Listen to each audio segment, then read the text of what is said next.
Cooper Ball's family. Would you be prepared personally to house some Syrian refugees? If that's what it took and if that was what was needed, then of course I think lots of people Have you offered would sanctuary? be. Have you taken your refugee in yet? Well, I think we should be offering sanctuary. But have in you Britain. taken yours yet? Yeah, but I don't think this isn't about, because actually the people we've said from the start, look, if people need homes, then we should be offering them. Have you taken yours but yet? If you listen to what the government said, they said no, they don't want people to take people into their homes. What they want is to be able to provide housing for some of the small number of Syrian refugees that have come over.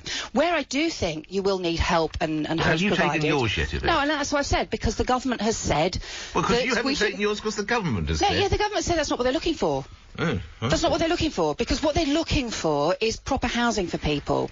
And, you know, I think that's right. People should have the dignity of their own homes. Where I think there is a difference, because though, David Nick, Cameron says not to do it, you're not doing it. yeah, but the government, look, you've got to provide people with proper support when they come, haven't they? Sure. Haven't you? And what's the proper support that people need?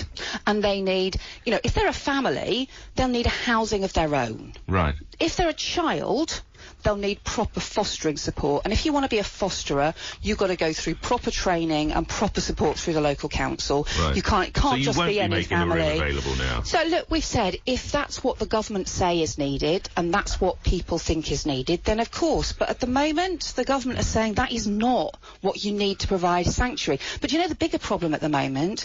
We're actually not providing the sanctuary at all. We've got just 4,000 Syrian refugees coming here a year. Well, there's 4,000 people arriving a day in Greece, and you've got child refugees who are, you know, alone in Europe. 10,000 of them disappeared. Well, can one of those have your room? Well, then you've got to have fostering, haven't you? You've got to have proper fosterers.